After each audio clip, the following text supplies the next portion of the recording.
Russia Ukraine യുദ്ധത്തിൽ വിജയി ആരായിരിക്കുമെന്നതിൽ ലോകരാജ്യങ്ങൾക്ക് സംശയമുണ്ടായിരുന്നില്ല. ആൾബലം കൊണ്ടും ആയുധബലം കൊണ്ടും ഉക്രൈനേക്കാൾ എത്രയോ മടങ്ങ് മുന്നിട്ട് നിൽക്കുന്ന റഷ്യ തന്നെയായിരിക്കും വിജയി എന്ന് ഏതാണ്ട് ഉറപ്പായിരുന്നു. പക്ഷേ യുദ്ധത്തിന്റെ ആദ്യഘട്ടത്തിൽ തന്നെ ഈ പ്രവചനങ്ങൾ എല്ലാം തെറ്റി. ഉക്രൈനിലേക്ക് കടന്നുകയറിയ റഷ്യൻ പട്ടാളത്തിനെ വ്ളാദിമിർ സെലൻസ്കിയുടെ നേതൃത്വത്തിൽ ഉക്രൈൻ ശക്തമായി ചെറുത്തുനിന്നു. അമേരിക്കയുടെയും നാറ്റോ രാജ്യങ്ങളുടെയും പിൻബലത്തോടെ ലോകത്തിലെ ഏറ്റവും വലിയ സൈനിക ശക്തിയായ റഷ്യയെ പിന്നോട്ട് വായിക്കാമെന്നാണ് ഉക്രൈൻ ധരിച്ചിരുന്നത്. പക്ഷേ വിചാരിച്ച പോലെ മുന്നേറ്റം നേടാനാവാതെ വന്നപ്പോൾ റഷ്യ സർവശക്തിയോടെ ആഞ്ഞടിച്ചു തുടങ്ങി. ഇപ്പോൾ ഉക്രൈൻ പതറി തുടങ്ങിയിരിക്കുകയാണ്. വിജയം ഒടുവിൽ റഷ്യയുടേത് തന്നെയാകുമെന്നാണ് യുദ്ധമുഖത്ത് നിന്നുള്ള സൂചനകൾ.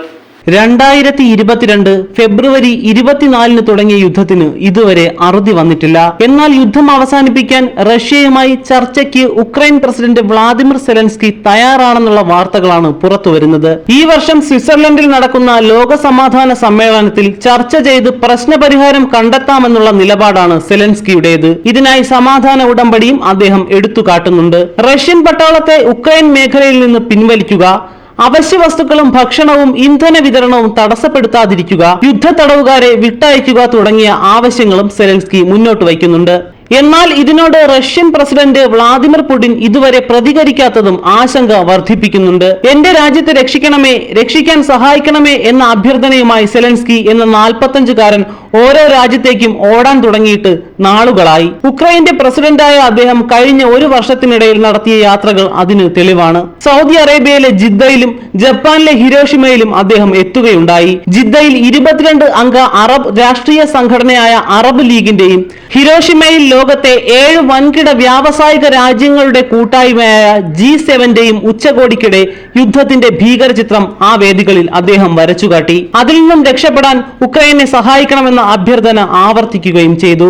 ജിദ്ദയിലും ഹിരോഷിമയിലും എത്തുന്നതിനു മുൻപ് സെലൻസ്കിയുടെ യാത്രകൾ യുദ്ധത്തിൽ ഉക്രൈനെ പല വിധത്തിലും സഹായിച്ചു വരുന്ന രാജ്യങ്ങളിലേക്കായിരുന്നു.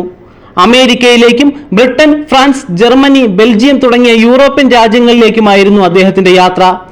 US കോൺഗ്രസിലും ബെൽജിയത്തിലെ യൂറോപ്യൻ പാർലമെന്റ് സമ്മേളനത്തിലും അദ്ദേഹം പ്രസംഗിക്കുകയും ചെയ്തു. രണ്ടാം ലോക മഹായുദ്ധത്തിനു ശേഷം യൂറോപ്പിലുണ്ടായ ഏറ്റവും ഭീകരമായ യുദ്ധമാണ് ഉക്രൈനിൽ നടന്നു വരുന്നത്. ഭാവിയിൽ ഉക്രൈൻ റഷ്യക്ക് ഭീഷണിയായി തീരുമെന്ന് ഭയപ്പെടുന്ന റഷ്യ അത് തടയുവാനായി ഉക്രൈനെ കീഴ്പ്പെടുത്തുവാനും അതിന്റെ തലസ്ഥാനമായ കീവിൽ ഒരു റഷ്യൻ പാവ ഗവൺമെന്റിനെ വാഴിക്കാനും ഉദ്ദേശിക്കുകയായിരുന്നു. എളുപ്പത്തിൽ അത് സാധ്യമാകുന്നത് റഷ്യ സ്വപ്നം കണ്ടിട്ടുണ്ടാകും. പക്ഷേ പിന്നീടുണ്ടായത് കനത്ത തിരിച്ചടികളാണ്. അമേരിക്ക ഉൾപ്പെടെയുള്ള രാജ്യങ്ങൾ പണവും ആയുധങ്ങളും നൽകി ഉക്രൈനെ സഹായിക്കാൻ തുടങ്ങി. ഉക്രൈന്റെ പ്രതിരോധത്തിനും പ്രത്യാക്രമണത്തിനും നേതൃത്വം നൽകിക്കൊണ്ട് സെലൻസ്കി രാജ്യാന്തര തലത്തിൽ ശ്രദ്ധേയനാവുകയും ചെയ്തു. യുദ്ധത്തിന്റെ പ്രാരംഭഘട്ടത്തിൽ തന്നെ അദ്ദേഹത്തെ വധിക്കാനോ അല്ലെങ്കിൽ തട്ടിക്കൊണ്ടു പോകുവാനോ റഷ്യ പരിപാടി ആസൂത്രണം ചെയ്തിരുന്നതായും പറയപ്പെടുന്നു. റഷ്യൻ സൈന്യത്തോടൊപ്പം ഉക്രൈനിൽ യുദ്ധം ചെയ്യുന്ന വാഗ്നർ ഗ്രൂപ്പ് എന്ന കൂലിപ്പട്ടാളത്തെയും റഷ്യയുടെ ഭാഗമായ ചെച്നിയയിലെ ഒരു ഭീകര സംഘത്തെയുമാണത്രേ കൃത്യം നടത്താൻ ഏർപ്പാട് ചെയ്തിരുന്നത്. പക്ഷേ റഷ്യൻ ചാരവിഭാഗത്തിൽ നിന്ന് രഹസ്യം ചോർന്നു പോയതിനാൽ പരിപാടി നടന്നില്ല.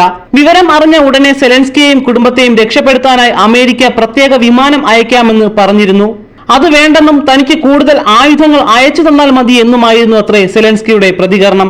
ഏതായാലും സെലൻസ്കിയെ ഇല്ലാതാക്കണമെന്ന ചിന്ത റഷ്യൻ ഗവൺമെന്റിന്റെ മനസ്സിൽ നിന്ന് ഇനിയും പോയി കഴിഞ്ഞിട്ടില്ലെന്ന് തോന്നുന്നു. അതുകൊണ്ട് തന്നെയാകാം വീണ്ടും സമാധാന ചർച്ചയെന്ന ആവേശവുമായി സെലൻസ്കി പരക്കം പായുന്നത്.